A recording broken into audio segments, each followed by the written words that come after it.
नमस्कार, मैं पवन केसवानी राष्ट्रबोध से। मैं छत्तीसगढ़ की धर्म नगरी कवर्धा में इस वक्त हूँ। आज तारीख है 3 अक्टूबर 2022। आज ही का वो दिन था जब यहाँ भगवा ध्वज का अपमान हुआ था। मेरे पीछे आप जो झंडा देख रहे हैं, उसी ध्वज को निकालने की कुछ लोगों ने जीत की थी। उसके बाद भगवा ध्वज को उठा के ज़मीन में फेंक दिया था। इससे तनाव की स्थिति निर्मित हो गई थी। करीबन 15 दिन यहाँ कर्फ्यू के हालात थे। ऐसे हालात में आज मैं 1 साल बाद यहाँ हालात का जायज़ा लेने आया हूँ कि किस तरह से यहाँ पे स्थिति है। आप देख सकते हैं, ये विंध्यवासिनी का मंदिर है। ये 100 साल से ज़्यादा पुराना मंदिर है और ये इस तरह का इस बार बोर्ड भी लगाया गया है। आप देख सकते हैं कि यहाँ पे कुछ बातें लिखी हुई है, जिसे आप गौर से देखिए क्या लिखा हुआ है। यह मंदिर हिंदुओं का पवित्र स्थल है। इसमें विधर्मियों एवं गौ मांस खाने वालों का प्रवेश वर्जित है। साथ में ये चेतावनी भी लिखी है कि यह निवेदन नहीं, चेतावनी है। निवेदक विश्व हिंदू परिषद बजरंग दल, जिला कबीरधाम। और मैं चाहूँगा कि पीछे वो गली भी दिखाऊं जहां मैंने 10 अक्टूबर 2021 को कवरेज किया था। यहाँ खड़े होकर एक व्यक्ति ने कहा था कि हमें मालूम है कि कुछ लोग झंडे का अपमान करने वाले हैं। ये स्थिति यानी पहले से पता थी। यही वो गली है, कर्फ्यू के हालात थे उस वक्त और मैंने पूरी दुनिया को वो चीज़ें दिखाई थी। लगातार मैं यहाँ कवर्धा की धर्म नगरी में आज बना रहूँगा।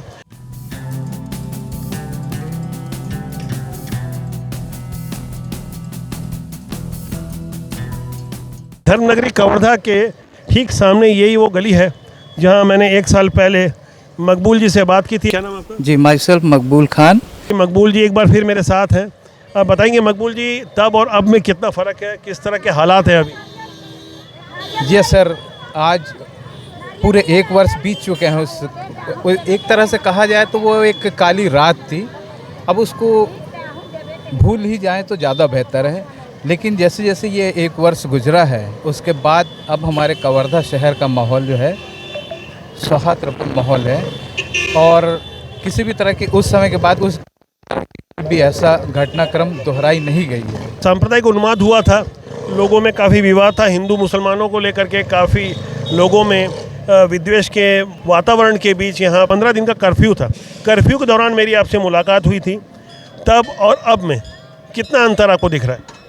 स्थिति तो सर पहले से अब नॉर्मल हो चुकी है, लेकिन जो एक लोगों के बीच, अपने लोगों के बीच में जो एक दरार सी आ चुकी है, उसको भर पाना मुश्किल और नामुमकिन सा साबित होता है। हालांकि इस बीच सियासी लोगों के द्वारा दोनों पक्ष को समझाइश और एक सौहार्दपूर्ण माहौल बनाने की तैयारी और एक प्रोसेस ज़रूर किया गया, लेकिन जो एक दोनों समुदाय के बीच में एक जो मनमुटाव और दरार जो है, वो स्थिति आज भी देखी जा सकती है। जब साल भर पहले मैंने बात की थी इसी जगह पे, लगभग यही गली थी और कर्फ्यू का समय था।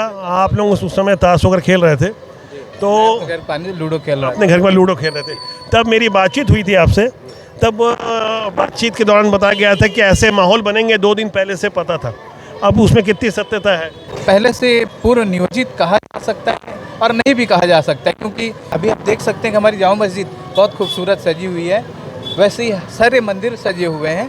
तो ऐसे ही माहौल उस साल भी था।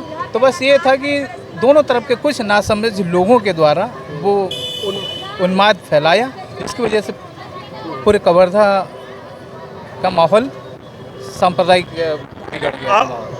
मेरे घर के सामने ये नारियलों की दुकान लगी है, मैं यहीं बैठता हूँ। ये मेरा घर है, सारे लोग आते जाते हैं, है ना। और मैं दुकान वालों से ही बात करता हूँ। हाँ, ये आप बताएंगे, आपकी दुकान सजी हुई है, पहले और अब में कितना माहौल में फ़र्क आया? पहले कम भीड़ था, अब ज़्यादा है। हाँ, हलचल बहुत अच्छा, हलचल ज़्यादा हो गई है। जो कर्फ्यू के हालात थे यहाँ पे, जिस तरह का उन्माद था, पिछले साल की बात है अक्टूबर की, पहले का अक्टूबर और अभी के अक्टूबर में कितना अंतर दिख रहा है? पहले सन्नाटा था बहुत, अब ठीक है। आप देख सकते हैं चेहरे में खुशी है। ये एक कवर्धा की बिटिया है, ये पूजा की सामग्री बेच रही है जी। ये कुछ दुकानदार है सामने, गली के सामने। भैया, आप अपना नाम बताएंगे? दुबे। ललित दुबे जी की दुकान है माता विंध्यवासिनी मंदिर के ठीक सामने। और ये यहाँ जो हलचल है और जिस तरह का यहाँ पे उत्साह दिख रहा है, इस बारे में ललित जी आप बताएंगे कि 1 साल पहले और 1 साल के बाद धर्म नगरी कवर्धा में माहौल में कितना परिवर्तन आया है? माहौल तो बहुत बढ़िया है सर जी, बहुत बढ़िया हो गया। बीच में माहौल बिगाड़ा था, लेकिन अब बहुत सामान्य हो गया है। राजनेताओं की ओर से कोई विशेष प्रयास नहीं किया गया। जनता स्वस्फूर्त होकर के कुछ बेहतर करने की कोशिश करती थी। जी सर, जी सर। अक्सर ये देखा गया है कि हमारे कवर्धा का जो भी माहौल या जैसे भी किसी भी स्थिति में माहौल अगर बिगड़ा है तो कवर्धा के लोगों के द्वारा ही उसे सुधारा गया है। सुधारा गया। बहुत बढ़िया बात की, काफ़ी गहरी बात की। अब आगे मैं एक एक करके लोगों से पूछूंगा जो आम जनमानस है धर्मनगरी कवर्धा के लिए क्या सोचता है। मौजूदा हालात जहाँ आप देख सकते हैं कि उत्साह कई गुना बढ़ा हुआ दिख रहा है। अष्टमी का दिन है, काफ़ी भीड़ भाड़ है। मंदिर के अंदर का भी मैं दृश्य दिखाऊंगा कि मंदिर में माता रानी की पूजा आराधना करने के लिए लोग किस तरह से उमड़ रहे हैं।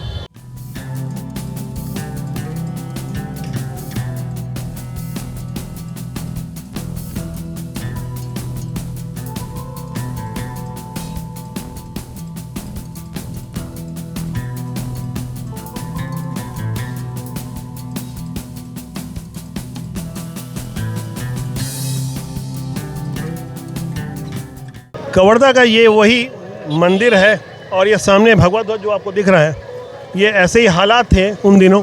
और ये सामने आप जो शटर देख रहे होंगे, इसी शटर में दुर्गेश देवांगन को पुलिस ने बचाया था जब वो भगवा ध्वज के अपमान के लिए प्रतिकार कर रहा था। तो कुछ लोग आके उससे मारपीट कर रहे थे और भगवा ध्वज को ज़मीन में फेंकने का दुष्कृत्य हुआ था, जिसे पूरी दुनिया ने देखा था। ये आप नज़दीक देख सकते हैं। अच्छा, पहले और अब में कितना अंतर महसूस कर रहे हैं? बहुत अंतर है। शांत पूरा वातावरण पूरा शांत चल रहा है, कोई विवाद की स्थिति नहीं है। पहले ना लड़ाई झगड़ा चल रहे थे, अब चल रहे थे लोग अपने हो गए तो, लेकिन अब कोई डर भाव नहीं है, बिल्कुल शांतिपूर्वक चल रहा है। भाईचारा है। अच्छा, नेता लोगों ने कुछ भाईचारा बनाने का प्रयास किया, कैसा लगता है आप लोगों को? नेता लोग का तो उतना खास पता नहीं, लेकिन फिर कोई मंत्री भाईचारा बन गया, वो समझो बन गया। हाँ, वो नेता लोग तो देखे नहीं भाई, तो नहीं बता सकते नेता लोग की। अच्छा, ये कर्फ्यू क्या लगाए गए थे? ऐसा पहली बार हुआ था शायद कवर्धा में। पहली बार हुआ था। पहले बार हुआ कि इस जमाने से पहले भी ऐसा नहीं हुए थे। वो जब वो कांड हुआ था ना, राजीव जी कांड तो हुआ था, लेकिन अभी फिलहाल वही हुआ था। लड़ाई ऐसे ही नहीं हुए थे। बिंजापन के कोई किसी को ये नहीं कर देंगे। ये दुर्गे देवांगन की दुकान कौन से है? सामने उसकी दुकान है। हम उनकी दुकान भी चलेंगे, वो हालात का जायजा लेंगे, समझने की कोशिश करेंगे। ये फली बेचने वाले भाई साहब हैं, ये रोज़ कमाने रोज़ खाने वाले लोग हैं, मेहनत करते हैं और धर्मनगरी कवर्धा में एक संदेश देने की कोशिश कर रहे हैं कि दरअसल यहाँ भाईचारा लोगों ने कायम किया है। नेताओं ने कोई विशेष प्रयास नहीं किया, जैसा कि इनका कहना है। क्या यहाँ नेताओं ने कोई प्रयास किया क्या? नहीं, कोई नहीं किए थे। यहाँ पे कोई आके ना मंत्री नहीं आए थे, यहाँ पे ना कोई संतरी नहीं आए दिखे थे। दिखते तो बता देते उसको। आप ये दिल की आवाज़ समझ सकते हैं, ये बहुत ज़्यादा शब्द नहीं बोलते, भाव प्रकट करते हैं। इन भाव को समझने की कोशिश कीजिए। कैमरे के माध्यम से मैं सीधे उन भावों को आप तक पहुंचाने की कोशिश कर रहा हूं। विवाद की जो परिस्थितियां बनी थी 3 अक्टूबर 2021 को, उस पर अभी की परिस्थिति में हमारे आम लोगों के बीच में विश्व हिंदू परिषद ने इस दरमियान जो भी अभियान चलाया, क्या उस पे हमारे सनातन धर्मी हिंदू भाइयों या आमजनों के हित में लगता है? उनके मन में ऐसे कॉन्फिडेंस आता है कि नहीं आता कि विश्व हिंदू परिषद एक अच्छे काम राष्ट्रीय हित में, जनहित में, समाज हित में काम कर रहा है? तो ऐसे जानकारी हमको मिलना भी चाहिए, चूँकि ये काम हम देश हित में कर रहे हैं। जब तक आम जनता का रिस्पांस हमें नहीं मिलेगा तो हम अपने आप को कैसे मानेंगे?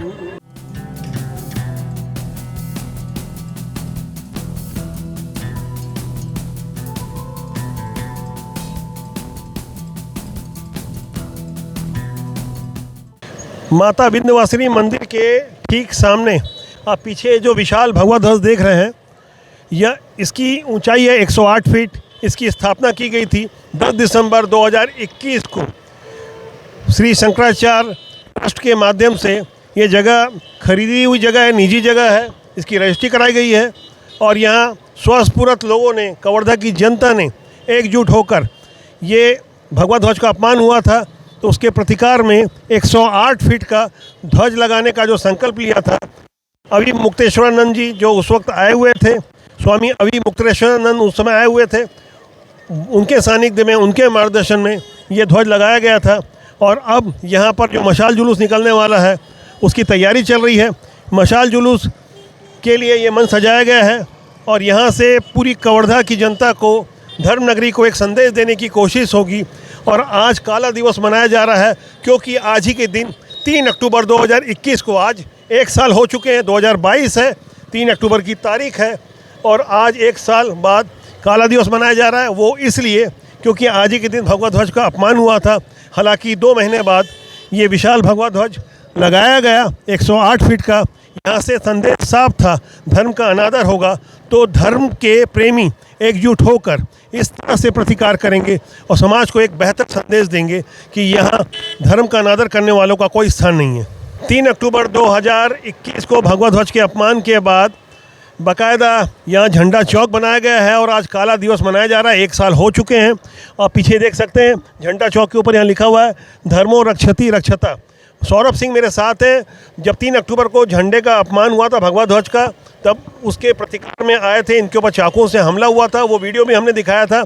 इन्हें बचाने की कोशिश करने वाले खूब चंद को हालांकि पुलिस ने पकड़ लिया था। कई लंबे समय तक वो जेल में थे।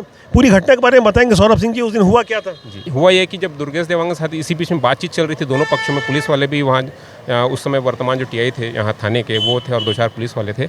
आपस में बातचीत इनकी हो रही थी कि झंडे के विषय। उसी बातचीत के दौरान ही मुसलमानों ने दुर्गेश देवांगन के ऊपर हमला कर दिया, जिसका वीडियो आपने पहले भी देखा हुआ है, जो बहुत ही चला हुआ है। तो ये हमला हुआ, उस समय मैं था पंडरिया में अपने निजी कार्य से। मुझे इस घटना की जब जानकारी हुई तो मैं थाने पहुंचा अपने 2-4 साथियों के साथ।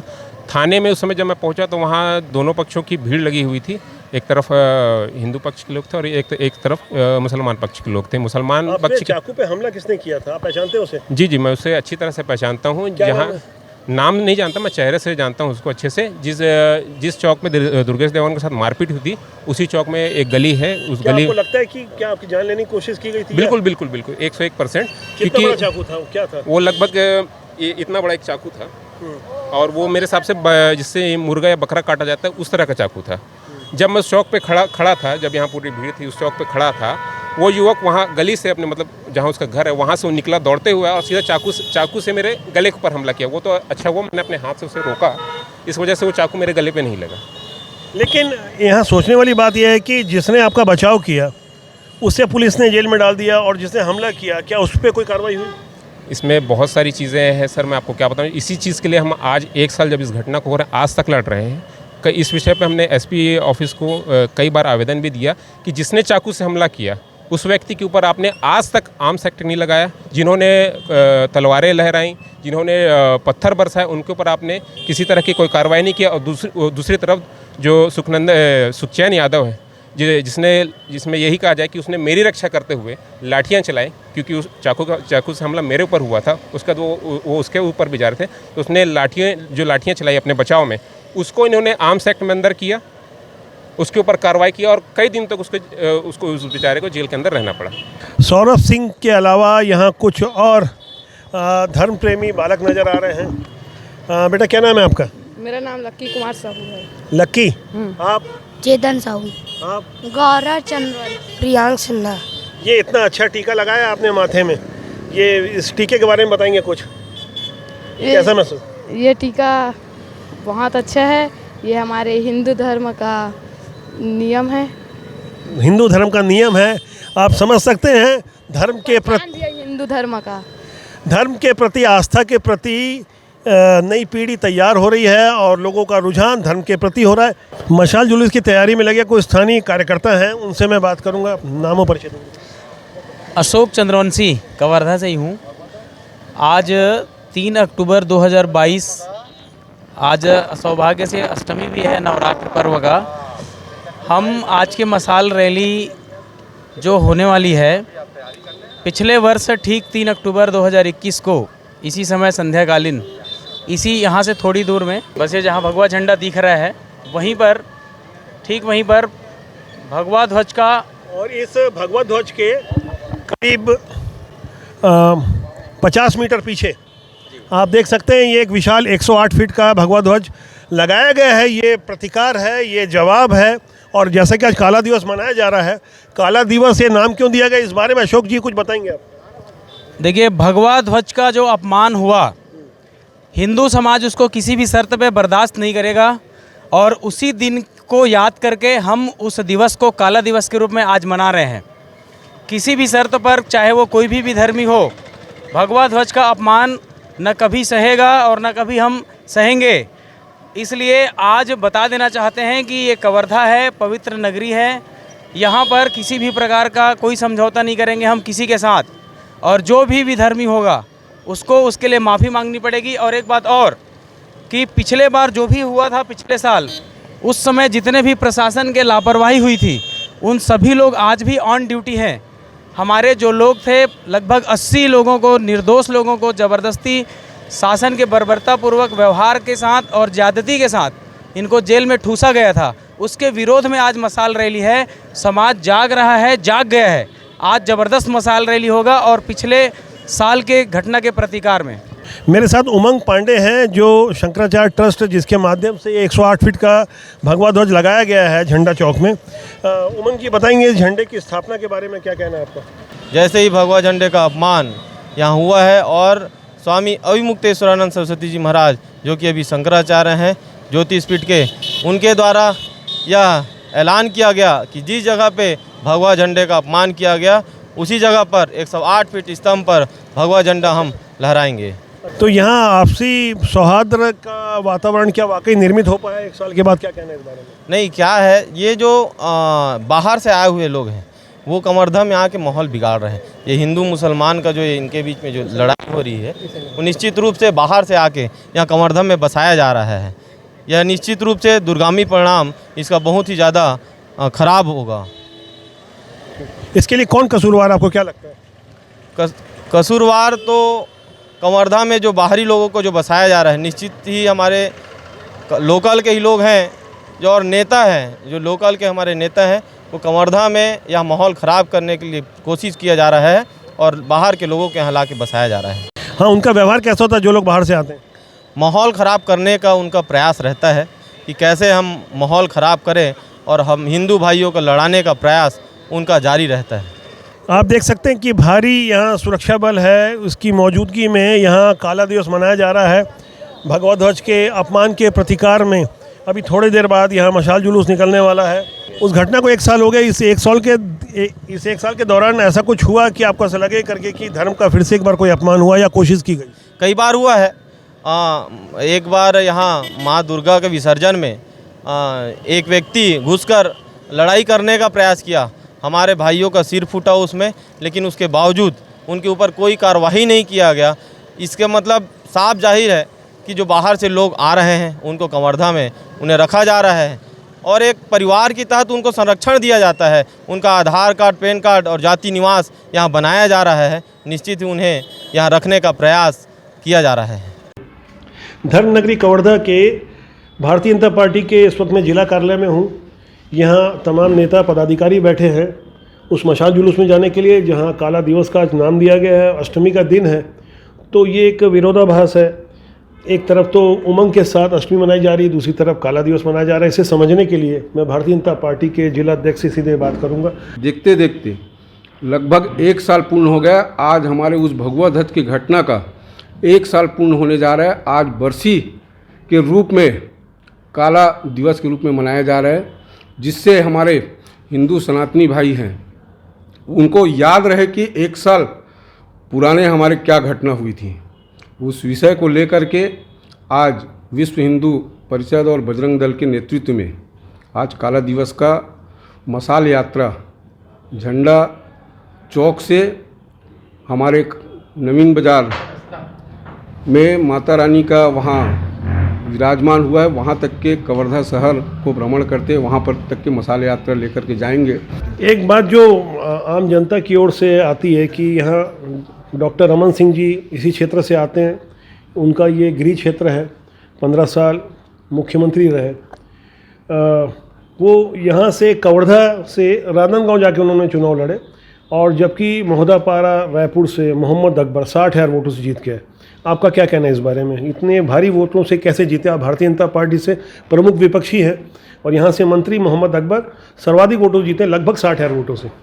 परिवर्तन का लहर था इस कारण से, और इनके जो प्रतिद्वंदी और भी जो कांग्रेसी खड़ा कराए थे उसमें उतना दमदार व्यक्ति नहीं था और परिवर्तन चाह रहे थे इस कारण से। और दूसरी, कांग्रेस की जो घोषणा थी कर्जा माफ़ वाली, उसमें किसान बहुत ज़्यादा भरोसा कर दिया 1 साल हो गए हैं भगवा ध्वज के अपमान हुए और तब से अब तक कवर्धा को आप किस रूप में देखते हैं? क्या परिवर्तन आपको महसूस हो रहा है? बहुत परिवर्तन है।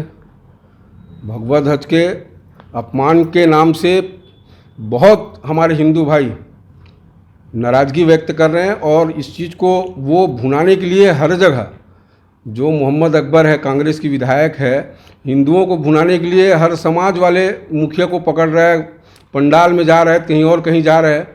लेकिन हमारे विश्व हिंदू परिषद और बजरंग दल के जो हमारे कार्यकर्ता हैं वो आज भी लगे हुए हैं। हम पूरे दुर्गा पंडाल में, मंदिरों में जो हमारे हिंदू सनातनी के विरोधी हैं उनका प्रवेश वर्जित करने के लिए हम पोस्टर लगा कर रखे हुए हैं।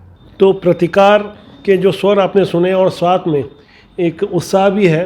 भारतीय जनता पार्टी से ही पूर्व विधायक मोतीराम चंद्रवंशी जी भी हैं और मैं उनकी भी राय चाहूँगा कि आज कवर्धा को आप कैसे देख पा रहे हैं? काफ़ी परिवर्तन इस 1 साल में आई है और इसका परिणाम अभी जो आज काला दिवस मना रहे हैं और एक मसाल रैली है उसमें ज़रूर दिखेगा। सीधे तौर पे यहाँ स्थानीय विधायक और मंत्री मोहम्मद अकबर पर यह आरोप लगते रहे। पहले भी पूर्व मुख्यमंत्री डॉक्टर रमन सिंह ने कहा था कि यहाँ डेमोग्राफी ख़राब करने की कोशिश हो रही है, बाहर से लोगों को लाके बसाने का प्रयास हो रहा है। इस बारे में आपका क्या कहना है? देखिए 30 साल में ऐसा पहला विधायक है ये जो इस तरीके से काम कर रहा है कि हम लोग कभी देखे नहीं। तो बहुत सारे विधायक देखे हम लोग, लेकिन ये अलग विधायक है। लोगों को टारगेट करना, लोगों को भयभीत करना, लोगों में चिंता जागृत कर देना, कुल मिला के डर की राजनीति ये पिछले समय में किया है और इसका ही परिणाम है कि लोग कहीं ना कहीं आक्रोशित हो जा रहे हैं। पूरे ज़िले में जिस प्रकार से कांग्रेसी और इसके लोग और विधर्मी लोग कह दें कि इनके समाज के लोग जिस तरीके से काम किए, चाहे वो पौड़ी में कर रहे हो, चाहे वो कवर्धा में हो, चाहे लोहारा में हो, चाहे जमुनिया में हो, हिंदू समाज के लोगों को दबाने का काम, हमारे भगवा ध्वज को अपमानित करने का काम और इस प्रकार के सारे विकल्पों में ये लोग काम करते हैं। और रोहिंग्या हो चाहे मुसलमान हो, बाहर से लोग पूरे ज़िले में, खास करके कवर्धा विधानसभा के जंगलों में, कवर्धा नगर के अंदर ये लोग बसा करके जो काम किए हैं, ये इसका भी आक्रोश है। कवर्धा के पूर्व विधायक अशोक साहू जी भी इस बातचीत में शामिल रहेंगे। मैं अशोक साहू जी, मैं जानना चाहूँगा कि आप उसी कवर्धा से हैं जहाँ कवर्धा में बीते साल भगवा ध्वज का अपमान हुआ था और प्रतिकार स्वरूप 108 फीट का झंडा लगाया गया और झंडा चौक नाम दिया गया और आज उत्साह से लोग खड़े हैं, लेकिन साथ में काला दिवस मना भी रहे हैं। ये कुछ विरोधाभास लगता है, एक तरफ उत्साह, दूसरी तरफ काला दिवस। आपका क्या कहना है इस बारे में? इसमें कहीं कोई विरोधाभास नहीं है और ये जो मोहम्मद अकबर के कहने पे एक संप्रदाय विशेष के द्वारा कवर्धा में अत्याचार हुआ था हिंदू भाइयों के साथ और साथ ही साथ उनके साथ शासन भी सारे लोग मोहम्मद अकबर की इशारे में हमारे हिंदू भाइयों के ऊपर आज से साल भर पहले जो लाठीचार्ज किया था उसके कारण से और हमारे भगवा ध्वज का जो अपमान हुआ था संप्रदाय विशेष के द्वारा, भगवा ध्वज का अपमान के कारण पूरे जिलेवासी नाराज है और उसी का असर आज जिले भर में आज भी दिख रहा है। तो आने वाले समय में हमारे जिले के जो मतदाता है, जो हिंदू भाई हैं, इनको सबक सिखाएंगे।